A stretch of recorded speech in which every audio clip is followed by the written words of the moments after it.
経済学研究員の篠崎明彦です。私の研究分野は情報経済です。スマホやパソコン、ネットといった情報通信技術の進歩と普及が社会にどのような影響を及ぼしているのか、経済学の観点から実証分析を行っています。特に最近は新興国や途上国も視野に入れたグローバルな経済効果に注目しています。産業革命以来、技術革新と経済発展といえば、長い間、先進国が舞台でした。ところが10年ほど前から、携帯電話やスマホのような、いわゆるモバイル技術が途上国にも爆発的に広がっていて、世界の景色が一変しています。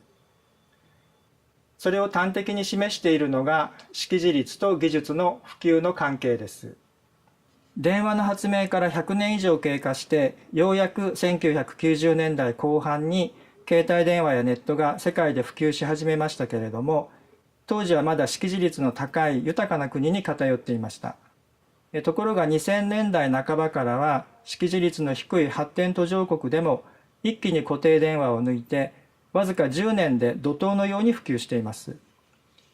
これは人類がかつて経験したことのない現象で、従来は途上国が先進国の後を順番に追いかけて発展していくと考えられていましたが、現在は人里離れた途上国の農家や漁業に携わる人たちも一足飛びに情報化して、国際マーケットの価格情報を参考にしたり、電子マネーを使ったりして収入を増やす動きが注目されています。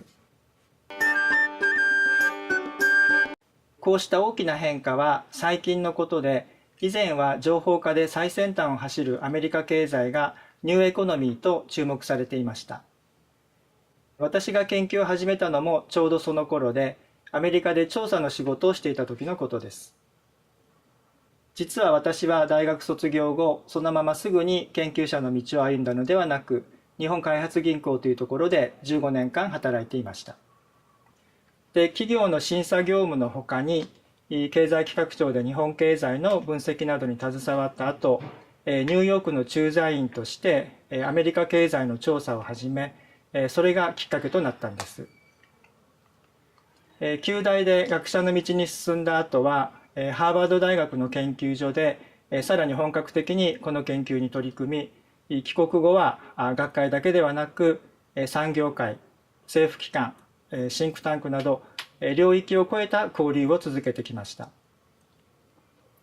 で、こうした交流の中でノーベル経済学賞を受賞したペンシルベニア大学のクライン先生の研究グループと共同研究をする機会にも恵まれて、最終的には一緒に本を書いて出版することができました。今の延長線で無理に成長する必要はないと。まずは変化が大事だ。その変化がいずれ発展につながると話しています。